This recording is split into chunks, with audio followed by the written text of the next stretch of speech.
Hello everyone and welcome to the highlight video for game number 2 of the Montreal Expos Backyard Baseball National League Division Series against the Cincinnati Reds.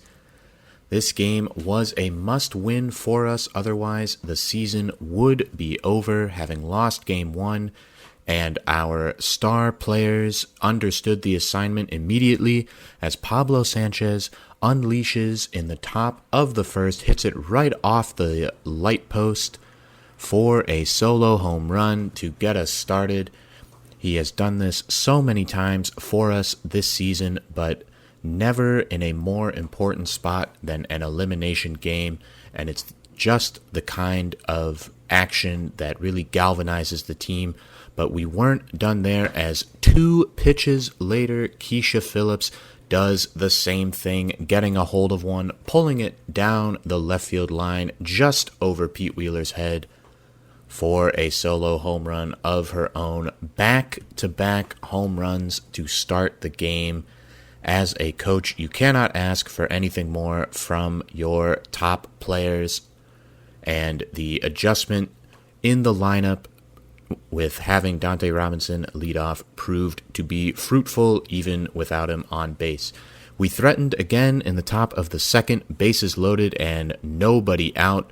Unfortunately, Luann struck out, and then Annie Frazier is doubled off on solid contact, and the threat is neutralized. We follow that up with some poor fielding, as Dante Robinson's throw is going to get past Pablo Sanchez on the steal attempt, and then Pablo, trying to get Barry Larkin at third base, is going to throw it right past Mikey Thomas and out of play, allowing the Reds to cut the deficit to 2-1. But Keisha Phillips, in the top of the third, after Pablo Sanchez walks, gets a hold of another one, and this one was absolutely crushed for a 2-run home run, restoring a relatively decent lead.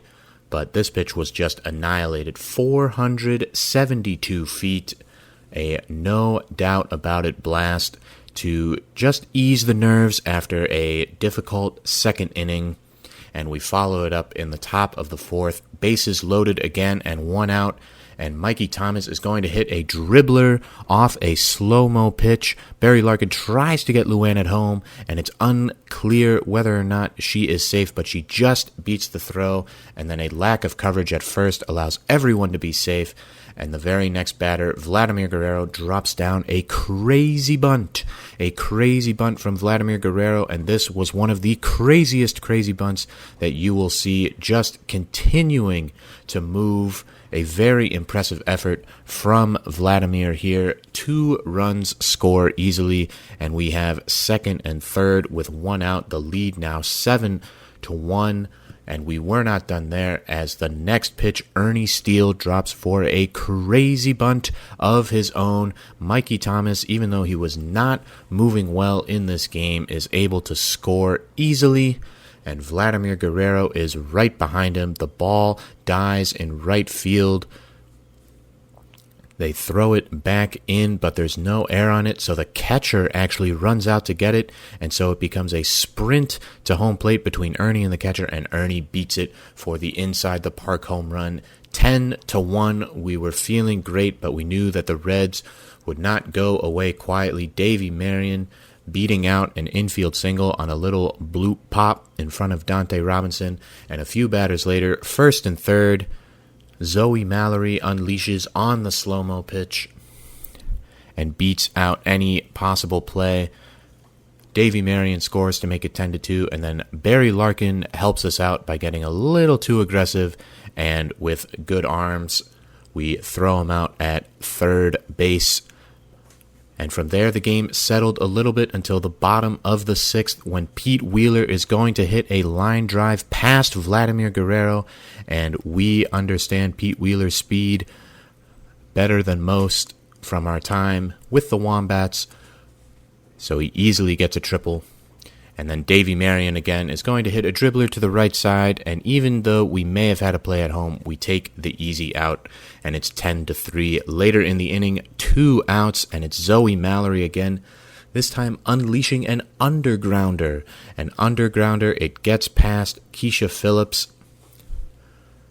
She throws it back in fairly quickly. Barry Larkin is going to score easily, and Annie Frazier, having to chase down the ball, doesn't get enough oomph on the throw home, so it is 10-5. But we counter in the top of the 7th after Luann bunts to get on base and steals second. Dante Robinson unleashes an undergrounder of his own. Luann scores easily, and unfortunately for the Reds, Butch Sherrod, their starting pitcher who was completely exhausted after walking 5 batters and generally getting hit around, is in center field. Dante Robinson easily scores a home run off the undergrounder, and then Pablo Sanchez, very next batter, very next pitch, does the same thing, sends it out to center field. Butch Sherrod does his best to run it down and get it back in, but Pablo is too fast, and he scores to make it 13-5, but we were not done, as Keisha Phillips does the exact same thing, hits the undergrounder, it goes past poor, innocent Butch Sherrod, who is struggling in center field, tries to run it down. Credit to him for hustling on all these plays to the best of his ability, but our speed was too much, and it is back-to-back-to-back undergrounder home runs.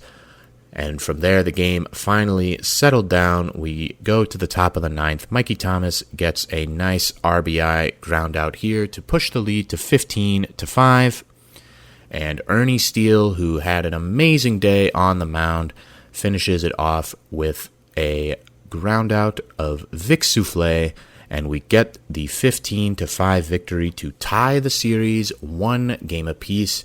A decisive Game 3 is next on the cards for us. Hope you're looking forward to that. It will be another elimination game, and we will have to be at our best.